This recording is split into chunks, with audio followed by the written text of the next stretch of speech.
So, it is finally time where we get to play Arknights Endfield again, or well, at least some of us do. Press F for those not invited. But this video is for anyone who wants to know more about the combat and prepare for a release soon. Welcome to Talos 2. Build a team of up to 4 operators which are active on the field at all times. You can swap between them, but there is no reason to, as you are in control of everyone's battle skill, combo skill and ultimate. Battle skills consume skill points, which are shared across your team, so think twice before you spam them. Next to your character is stamina. If you hit a dodge perfectly, it will recover some of your SP, and unlike previous beta, you won't lose your attack chain now. Attack chain happens when you spam basic attack. This is used to activate some operators' combo skills, but also to deal a bit of stagger damage with last hit. When a foe is fully staggered, they take increased damage, and also take one finisher attack, which is a big hit that restores some SP. Now that you know the basics, let me introduce you to our first operator, the main character. This small icon tells you the arts or physical specialty. Attributes below are where a gearing comes in place, and hovering her skills will reveal 2 new terms. The Originum Crystal, which are specific to Administrator, and a physical status, Crush. Alongside Crush, there are also Lift, Breach and Knockdown effects. Applying any of these will activate the vulnerable state, which alone does nothing.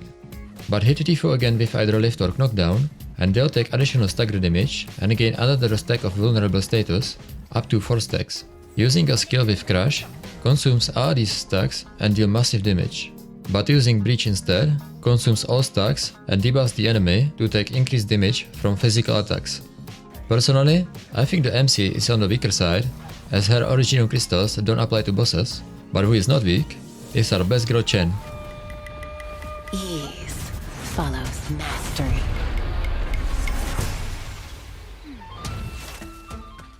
Chen is getting buffed since the last beta, which makes her self-sufficient, meaning you can build her team however you like.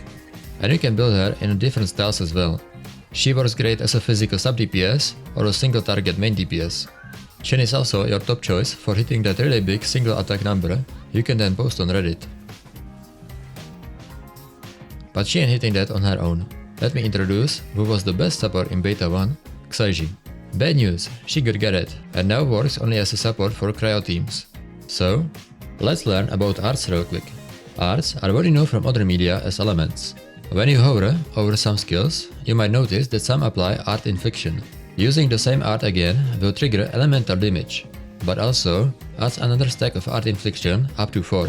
Using a different type of art triggers art reaction, which is based off the art that was last used. Heat will cause damage over time. Electric makes the target take extra damage from art attacks. Nature causes the target to lose all resistance over time. And Cryo will freeze the enemy, upon which using any physical status will deal massive physical damage.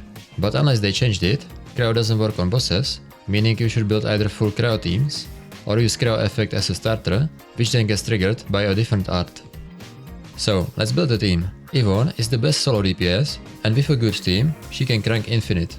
Last Rite is a sub DPS that fits perfectly with Yvonne, both activating combos of chain attacks. Alesh is designed for SP recovery, and Xaiji is our support. If you were to make a mixed art teams instead, maybe a double DPS team with Yvonne, Alesh, Xaiji, and a DPS with a different art could work, as long as you don't use Alesh's battle skill.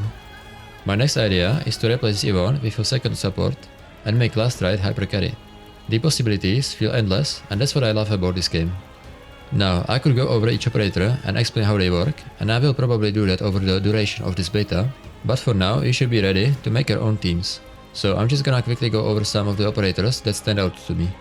Gilberta.